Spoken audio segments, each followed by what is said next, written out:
et après une deuxième partie impression sur Photoshop. Ok, donc fichier. Voilà, je suis ici, donc je vais faire un nouveau fichier.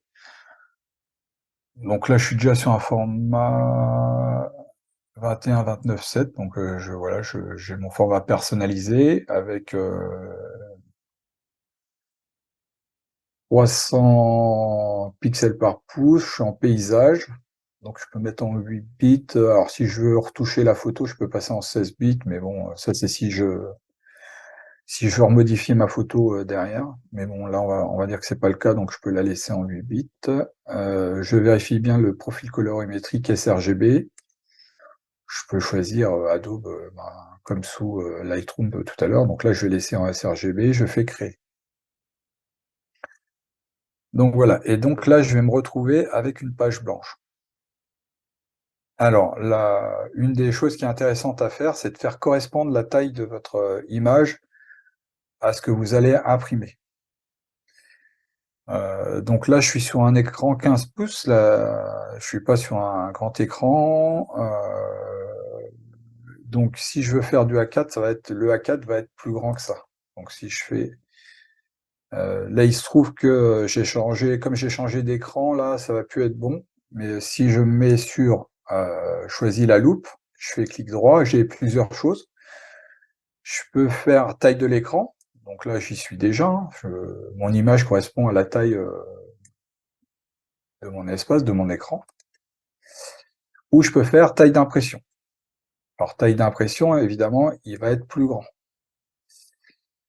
Et en fait, la taille d'impression, ça va être vraiment la taille qui va correspondre réellement à votre image sur votre écran. C'est-à-dire que si vous prenez une feuille A4 et que vous la positionnez à cet endroit-là, donc là, comme j'ai un écran 15 pouces, ce que je vais faire, c'est que je vais reprendre un format plus petit. Je vais prendre un format 10 par 15 photo pour que ça rentre dans mon écran. Ça va être plus parlant pour vous. Voilà, 10 par 15, 300 pixels par pouce, 8 bits. Voilà, je fais créer.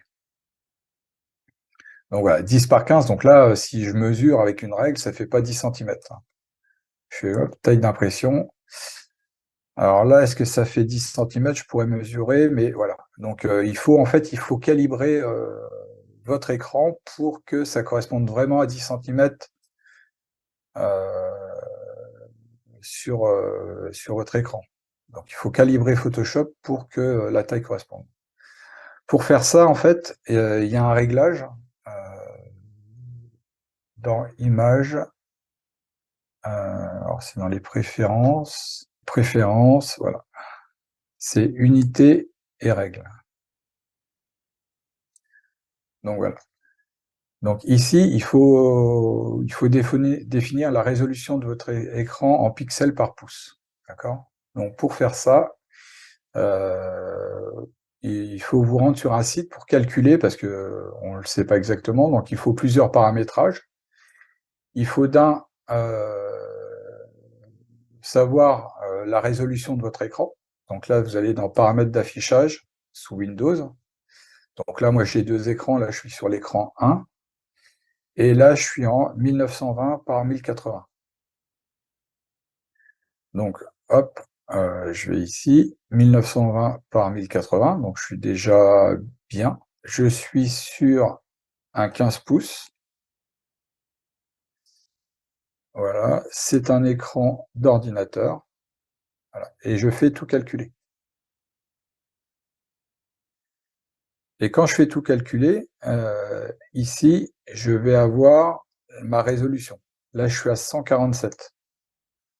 Donc ici, dans Photoshop, ici, il faut que je mette 147. Hop, je fais OK. Et maintenant, quand je fais taille d'impression, voilà, 10 ici et 15 là. Je peux mettre je peux prendre un papier photo, le mettre là, je serai vraiment 10 cm par 15. C'est vraiment la taille réelle de ma photo. Donc l'avantage de faire ça, c'est que je verrai sur mon ordinateur la taille du rendu de la photo. Donc ça, c'est intéressant. Donc une fois que j'ai ça, bah, il y a plusieurs façons de faire. Je vais faire fichier, importer, incorporer, donc je vais aller chercher ma photo. Donc je vais pas aller chercher des photos avec, bord blanc, je vais en prendre d'autres, ouais, je vais prendre le Platax, admettons. Alors là, il se trouve que c'est pas voilà, c'est pas le bon exemple parce que du coup, c'est pas le bon format de ma photo. Donc là, c'est toujours pareil, c'est soit je prends un format qui est le même format de photo et puis il sera pas croppé. Donc là, il se trouve que ça sera croppé parce que c'est pas un format, qui correspond à du 2/3. Donc bon, c'est pas grave, ça sera croppé. Donc je positionne en haut à gauche et puis je grandis, voilà. Donc là, si je veux pas avoir le texte, voilà, je le positionne comme je veux, j'ai ma photo. Donc si c'est ce que je souhaite, bon, je peux faire ça, il n'y a pas de souci.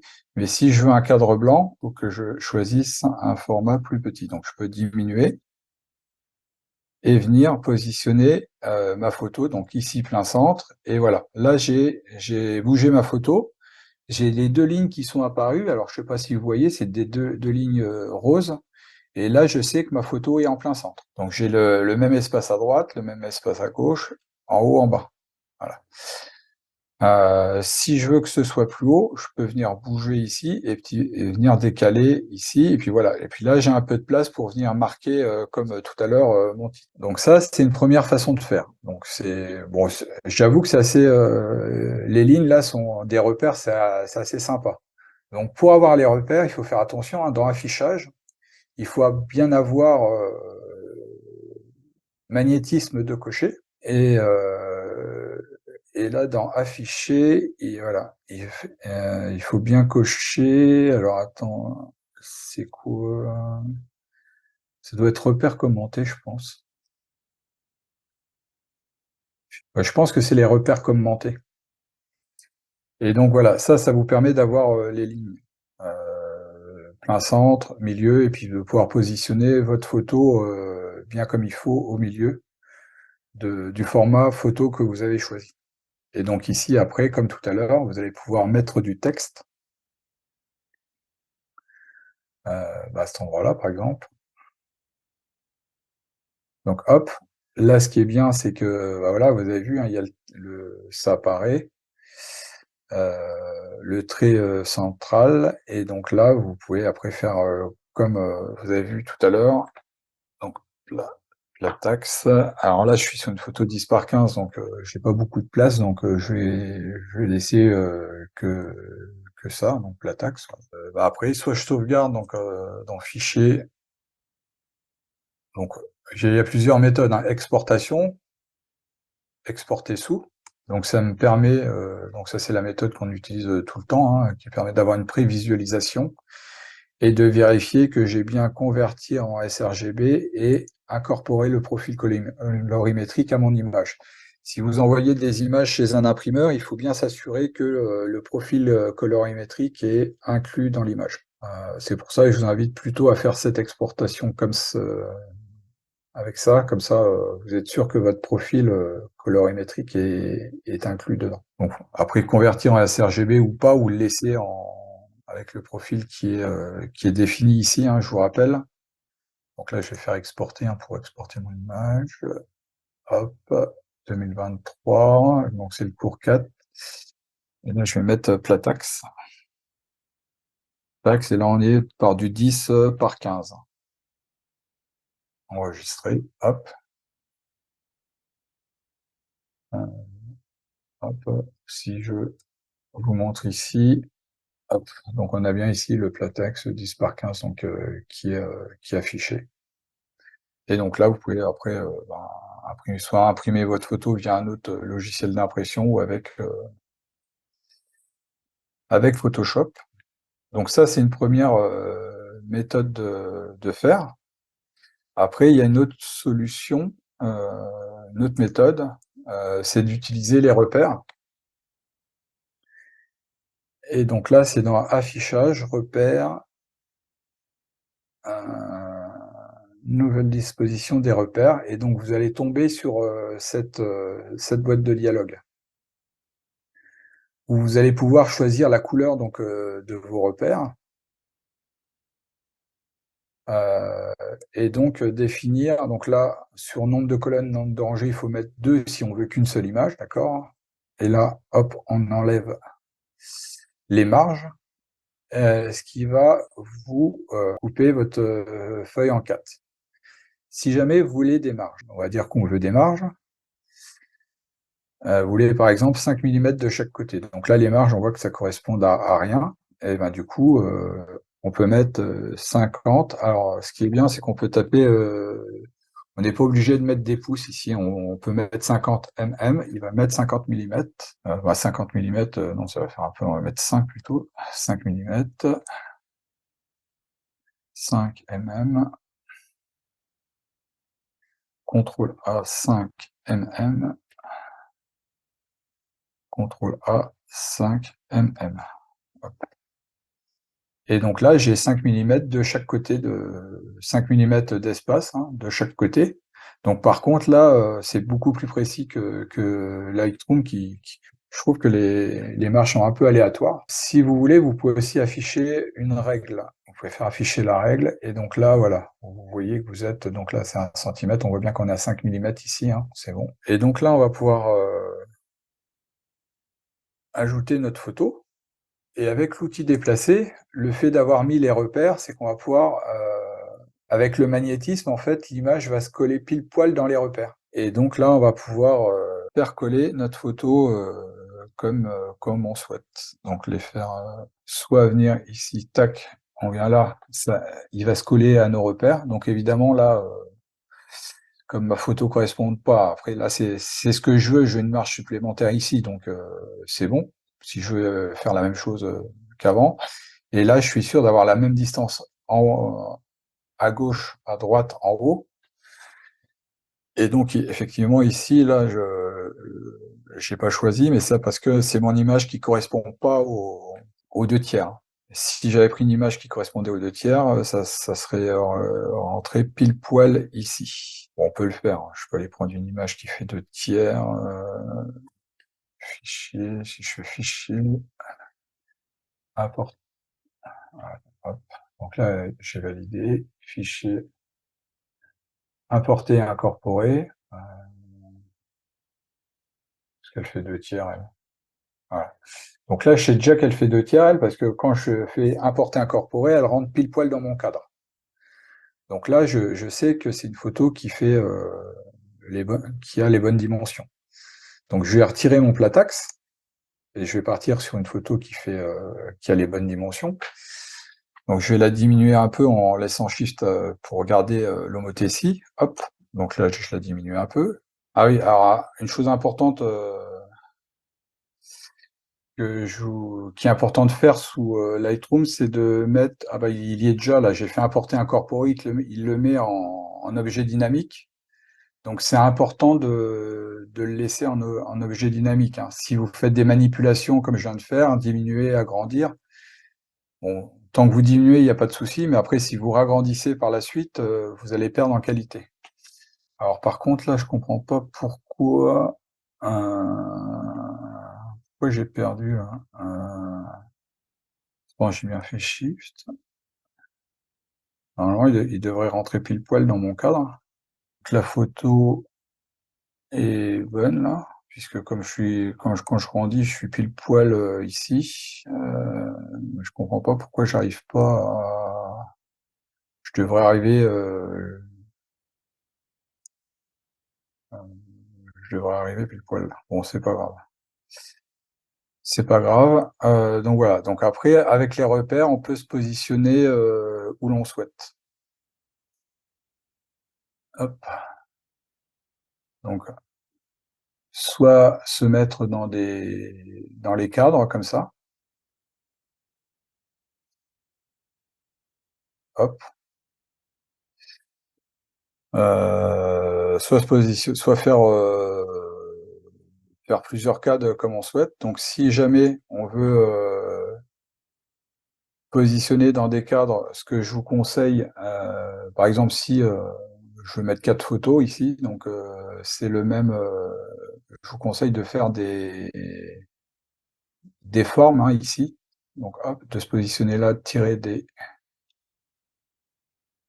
des cadres. Alors évidemment, là, je suis en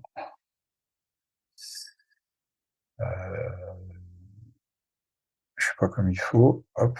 Donc de tirer des cadres ici, hein, et de faire comme on fait d'habitude, rectangle,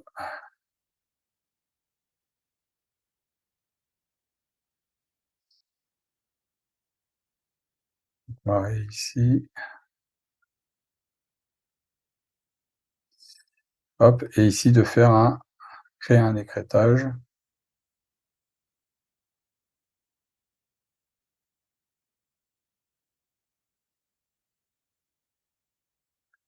Euh, hop, dans la forme, euh, forme,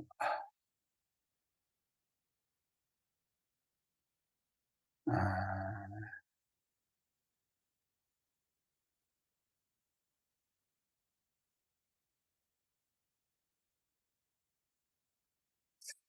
hop, faire un fond noir, admettons. Voilà, pour voir apparaître l'arrêt, et ensuite, hop, on la met dedans. Voilà, comme on a déjà vu dans une précédente vidéo, hein, sur les formes. Donc voilà, donc on positionne nos formes sur nos carrés. Donc là, si je veux en faire une autre ici, hop, je tire un autre carré. Alors j'ai toujours le même problème, c'est ça. Tac, et là je vais pouvoir, donc fond, il faut qu'il y ait un fond d'une couleur, hein, sinon ça va pas marcher. Je mets un rectangle, un forme, je prends mon platax, je viens le mettre au-dessus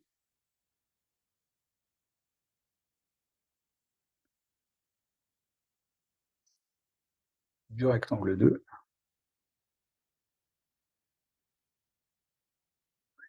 Et je viens créer un masque d'écrêtage pour qu'il apparaisse uniquement dans le rectangle 2.